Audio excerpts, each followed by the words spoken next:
My name even came up. And no, this wasn't a breakup dinner. This wasn't some dramatic scene from a soap opera. This was me returning an engagement ring to my fiancée while she was at a bar with her lover, completely unaware that I was even in the same building. But that's not the insane part. What happened after I walked out of that bar changed everything. Not just between us, but between her and half our social circle. Because one thing I didn't mention, the ring box didn't just hold the ring. It also held a flash drive. And what was on it? Well, I'll get there. But first, let's rewind exactly 11 hours. Not 11 days, not 11 months, 11 hours before everything blew up.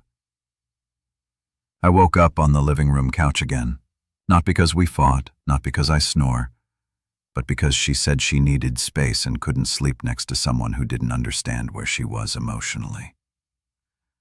Yeah, that's what I've become. The guy who says goodnight to a hallway. I made coffee like always, left a sticky note on the fridge reminding her about her dad's birthday dinner. She didn't respond.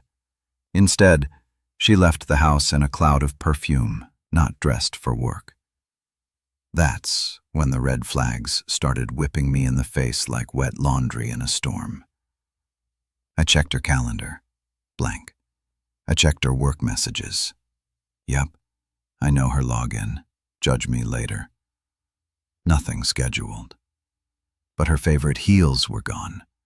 The ones she only wears when she wants attention. So like the spineless, anxious wreck I am, I stayed home and pretended not to care until a friend texted me at 8:17 p.m. with a photo. It was her at Beckley's bar. Not with friends, with a man. Not just a man, him. The guy from her gym stories that he's just hilarious guy. The one who, according to her, would never be into someone like me. Turns out he was. So I drove. I didn't call. I didn't yell. I didn't even plan to walk in, but I did. And I watched and I left the ring behind. Now, if you think that was bold, just wait until you find out what she did when she opened that box. She screamed. Not because of the ring, but because of what came with it. She didn't even notice the box at first. According to the bartender, who messaged me later, she came back from the bathroom, all smiles, kissed that guy on the cheek like they were already a couple, and ordered another round. She was glowing. Meanwhile, the bartender slid the box across the counter and said, "Your fiancé left this for you." At first, she laughed, thought it was a prank, but then she saw my name on the little tag I taped underneath for Noel. From the guy who used to think you were honest. That's when her hand froze on the glass.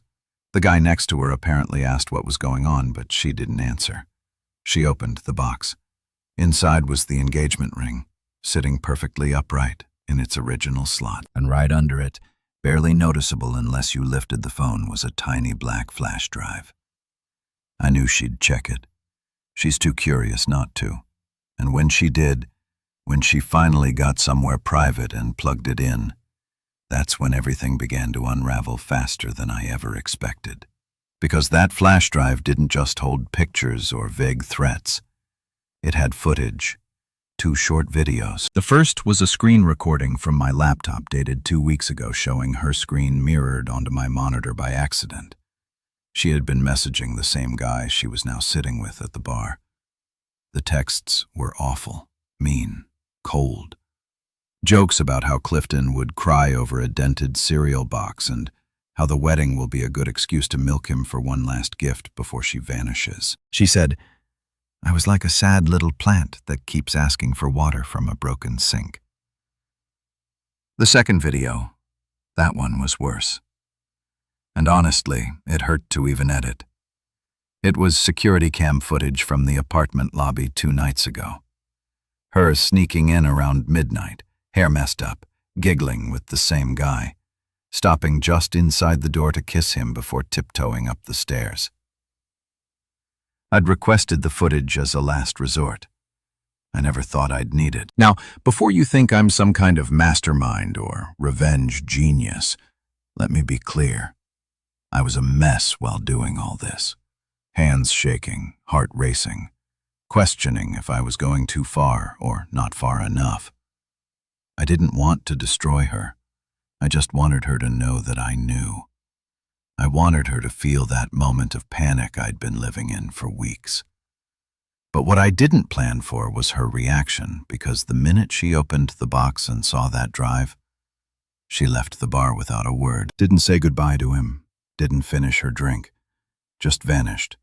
And 3 hours later, while I was sitting alone in a dimly lit parking lot outside of Walgreens trying to breathe, she started calling. First once, then 3 times, then back to back to back. I didn't answer. I just watched the screen flash with her name like it meant something. I couldn't bring myself to hear her voice yet. But then came the text, a single line that made my stomach drop.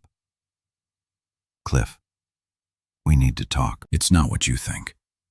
Not what I think. She really thought that would work, but I wasn't ready for the real twist. What she did the next morning caught everyone off guard, including her lover, especially me. And it started with a visit to my workplace in front of my boss. I walked into work the next morning hoping, begging that she'd just let the silence hang between us for a few days. I needed air. I needed space.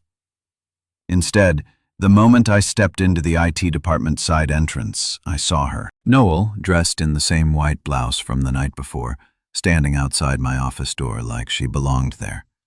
Her makeup was smudged, her hair tied up sloppily, and she looked like she hadn't slept. I froze. There were 3 co-workers walking behind me, and I could feel their steps slowing. Everyone knew Noel. She'd come to company events, smiled for group photos, even brought cookies during tax season like she was auditioning for sainthood. But today she looked like a woman standing at the edge of a cliff, desperately hoping the ground would hold. "Clifton," she said softly, and I swear the room dropped 10 degrees. I didn't respond, just brushed past her and opened my door. I heard her whisper, "Please." As she followed me inside, not even waiting for an invitation, my manager, Jeremy, happened to be walking by right then and caught the entire scene. I saw his eyebrows lift slightly. He didn't stop, but I knew this would be talked about by lunchtime. Noelle closed the door behind her and immediately started crying. Not dramatic wailing, more like soft, frantic sobs. The kind that made you feel obligated to comfort her, even if she just set your house on fire. "I messed up," she whispered. "I know I did, but you don't understand." I didn't speak. I just leaned against my desk, arms crossed, staring at the floor, because if I looked at her, I'd either scream or break. "You blindsided me," she said suddenly, as if I had betrayed her. "You embarrassed me, Clifton, in public with that flash drive." I finally looked up. "You were on a date with another man." "No," she snapped too quickly. "It wasn't like that. It was just drinks." I laughed. I actually laughed, which came out bitter and pathetic all at once. "You were holding his hand, Noel. You were flirting like I didn't exist, like I'd never existed." She looked away, jaw tight. "I didn't mean for it to go that far." "Oh, so it was just emotional betrayal. Thanks for clarifying." Silence filled the office. She sniffed. "I came here to say I'm sorry. I don't want to lose you." I wanted to ask why. Why now? Why after all the lies? Why after calling me a sad little plant in a group chat I wasn't supposed to see? But instead, I asked the only thing that really mattered. "Do you love him?" She hesitated, and that was enough. Her eyes dropped to the floor, and I swear I saw something shift in her face. Not guilt, strategy. She moved toward me, arms out, voice trembling. "Cliff, please, we can fix this. You're not perfect either." And that's when I realized she didn't come to apologize. She came to control the fallout. And that theory got confirmed not 5 minutes later when my phone buzzed with a new notification. A message from her. Just a friend had leaked, and it wasn't just to me. It was to everyone. My friends, my coworkers, my family. A group chat had been exposed, screenshots, and my name was all over them. She hadn't come to say sorry. She came to cover her tracks before I saw what else was coming. The screenshots hit like a freight train, not because they were unexpected, but because of the volume. Dozens of messages, paragraphs, threads, and the worst part? She wasn't just venting or emotionally cheating. She was performing for an audience. The group chat included her gym friend Valerie, that just a friend, guy from the bar whose real name I now knew was Trey, and two other women I barely recognized from her social media. The entire thread was a cruel circus, and I was the punchline. They had nicknamed me Clippy, like the old Microsoft paperclip, because apparently I was always popping up trying to help when nobody asked. One message said, he offered to rub my feet after yoga again. Sweet, but I swear I almost laughed in his face. Another, he folds my laundry into neat little squares. I feel like I live with a librarian robot. But the one that gutted me read, once we're married, I'll get a condo in Charlotte and tell him I got promoted. We'll split for career reasons, and I'll be free. I read that one 3 times, then a 4th. My fiancée, this woman I spent 3 years building a future with, had apparently planned an exit strategy before she even walked down the aisle. And she thought it was funny. She thought I was a joke, a soft, predictable backup plan. I sat in my office for an hour, door locked, unable to think straight. Noelle had left minutes before, probably thinking her crocodile tears bought her more time. She had no idea that her web of manipulation had just torn wide open. But the problem was, I didn't know what to do next. I'm not the guy who thrives in chaos. I don't make bold moves. I don't scream or throw things or disappear with a cool final word. Instead, I spiraled. I didn't sleep that night.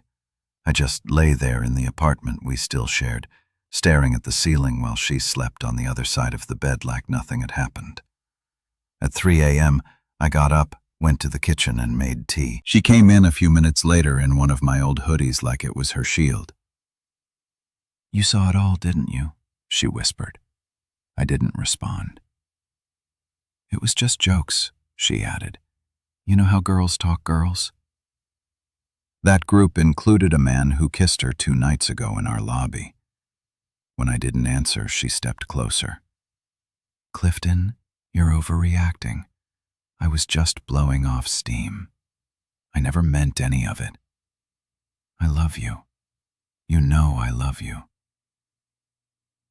No, I didn't. And the worst part, I wasn't even sure anymore if I ever really knew her. Maybe I loved the idea of her. Maybe I built a relationship on assumptions and hopeful illusions. Because the version of Noelle that smiled across Camel at dinners wasn't the same woman who typed, "Can't wait to finally be free of this guy," into a group chat with laughing emojis. The next day, she left to stay with a friend for a few nights. I think she could feel the shift that something in me had snapped quietly. But I didn't cry when she closed the door. I didn't even move. I just sat at the table, the cold tea still untouched, and realized I couldn't let her get away with this. She humiliated me, lied to me, used me. But the flash drive, that was just the beginning. I had more than just proof now. I had leverage. And what I did with it next turned this entire thing into a storm no one saw coming. 3 days after Noelle left, I did something wildly out of character. I didn't sit quietly. I didn't hope for closure. I didn't wait around for an apology. She was clearly incapable of delivering. Instead, I printed every screenshot from the leaked group chat, every message, every photo, and every emoji-filled insult and slid them one by one into a neatly arranged binder labeled, of course, because even in chaos, I'm still a compulsive organizer. Then I made copies, 12 of them. I didn't know exactly what I was going to do with them yet, but I knew they weren't just for me. That same afternoon, Noelle's sister Lacey called me. She was always the kindest one in her family, the only one who ever treated me like more than a placeholder. "Cliff, what's going on?" she asked nervously. "Noelle's freaking out. She won't tell anyone what happened."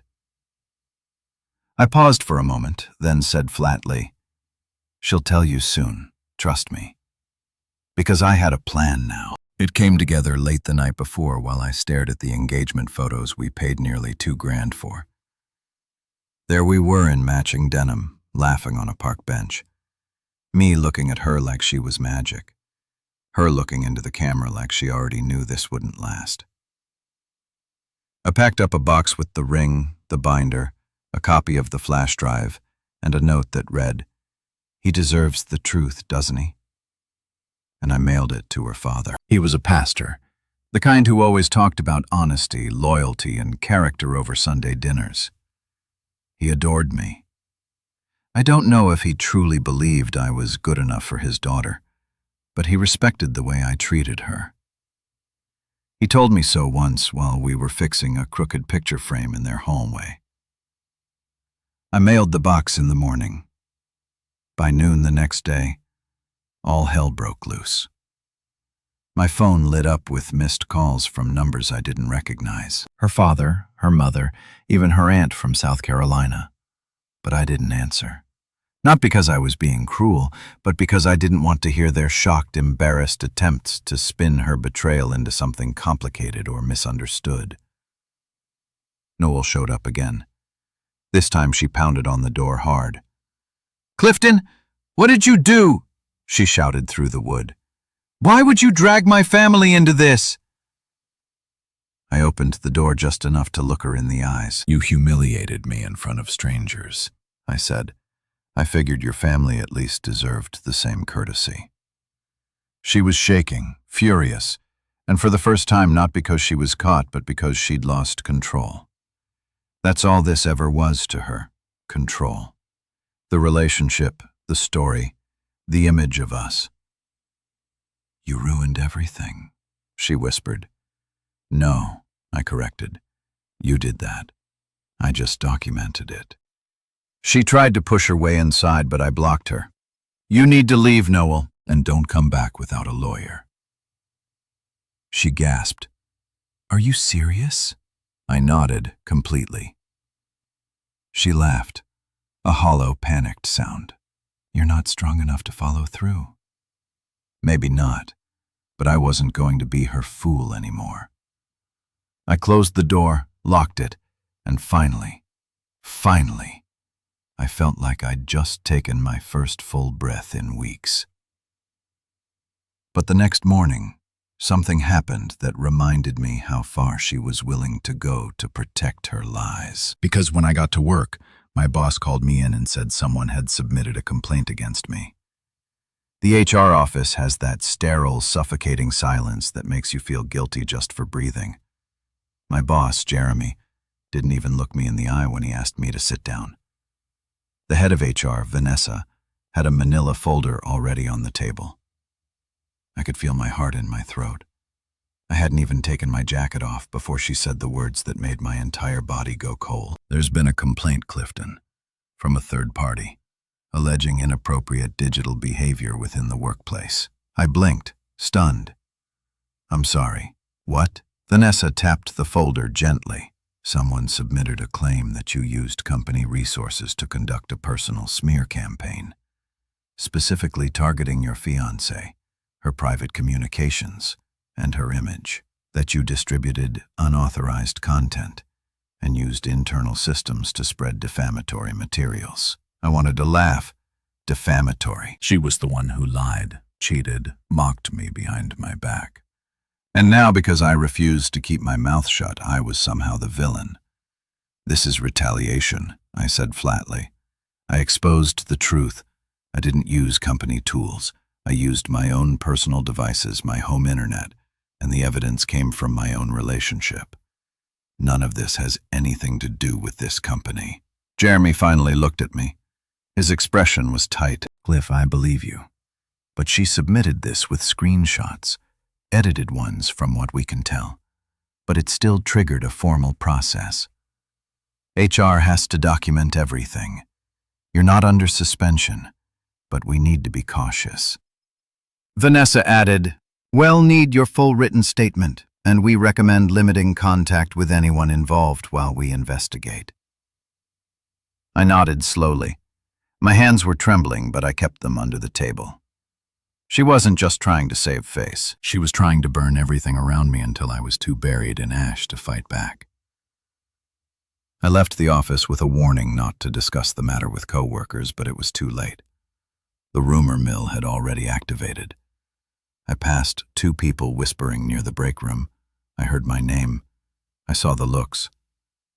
It didn't matter that I'd always been quiet, dependable Clifton, the guy who stayed late to fix broken printers and brought in extra cables when no one asked. All it took was one allegation, one whisper of impropriety, and suddenly, I was radioactive. I spent the rest of the day pretending to work, unable to focus on anything. My inbox was silent. No one messaged me. The absence of communication was louder than any words. That night I sat alone in the apartment, staring at a wall that still had framed photos of us. One of them was from last Christmas. Noelle was wearing my flannel shirt, grinning, holding a mug of hot chocolate. She looked real, happy, like the betrayal hadn't already started. I took the frame down and smashed it on the kitchen tile. It didn't make me feel better. The next morning I got a voicemail from her. Not a call, a voicemail. Her voice was low, shaken. "Cliff, I went too far. I know I did.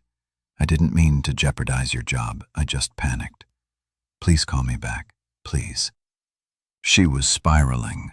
I could feel it in every pause, every desperate note in her voice. But what she didn't know, what she couldn't possibly imagine, was that the storm wasn't over because someone else had joined the chaos. Someone I hadn't spoken to in months, and they had information that could bury Noelle completely. The text came in at 2:14 a.m. I almost didn't check it. I'd been ignoring notifications all week, hoping the digital noise would quiet itself if I just stopped responding. But something about the number seemed familiar.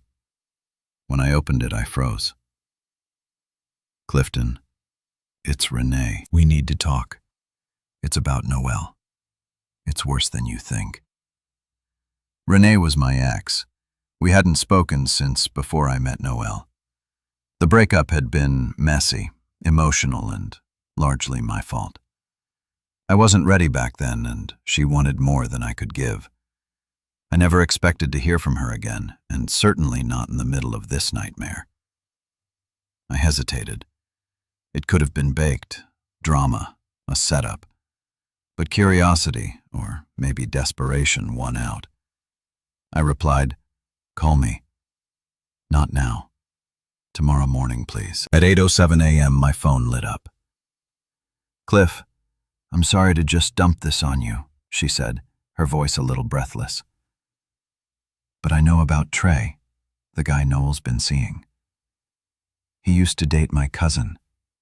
He's bad news, and there's something you really need to know." I closed my laptop, heart already picking up speed. "Go on." She didn't hesitate. "Trey is not just some casual fling. He has a habit of collecting women, especially women in relationships, and bragging about it. There's this private group, one of those disgusting alpha conquest forums where he posts in Clifton. He posted about Noelle.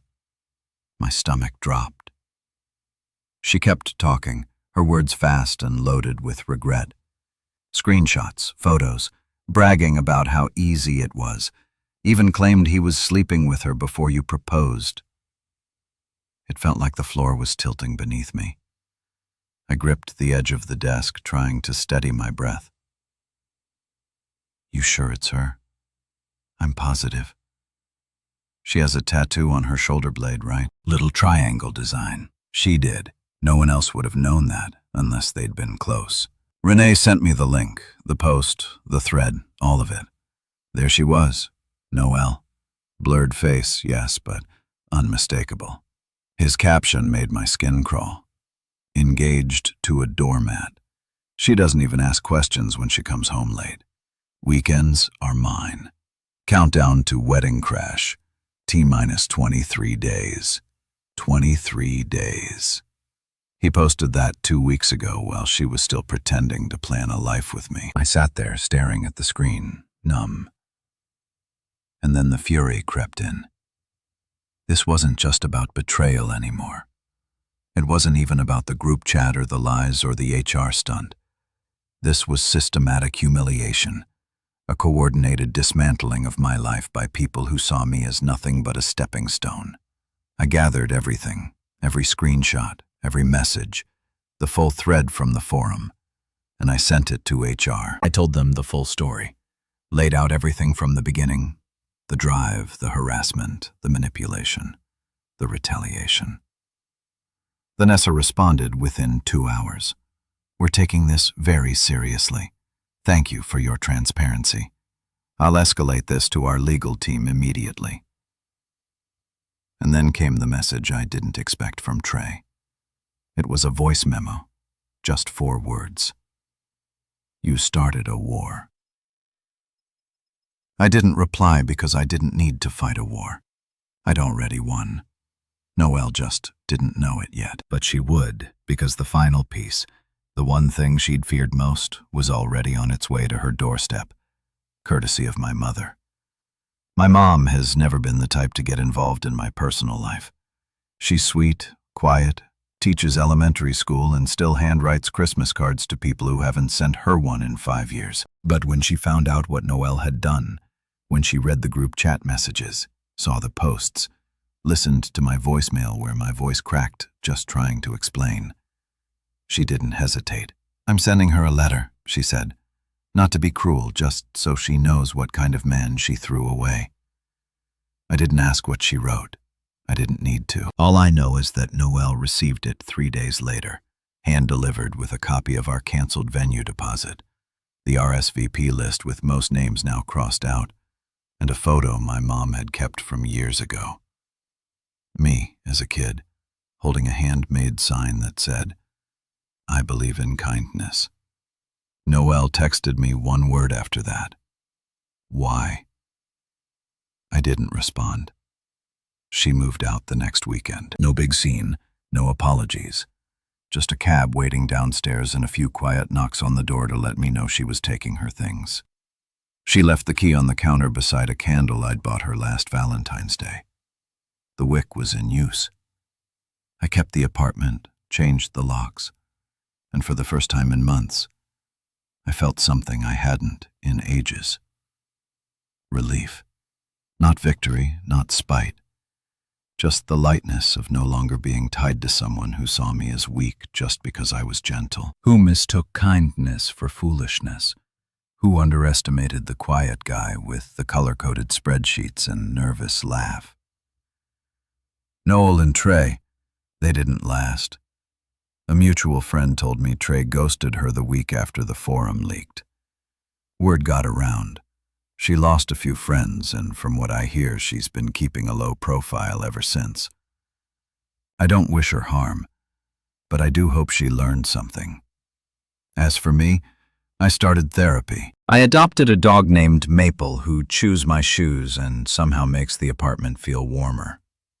I'm learning how to speak up, how to say no, how to stop apologizing for existing. And if you've made it this far into my story, I just want to say this. You don't need to be loud to be strong. You don't need to get revenge to move on. Sometimes the quietest exit leaves the loudest echo.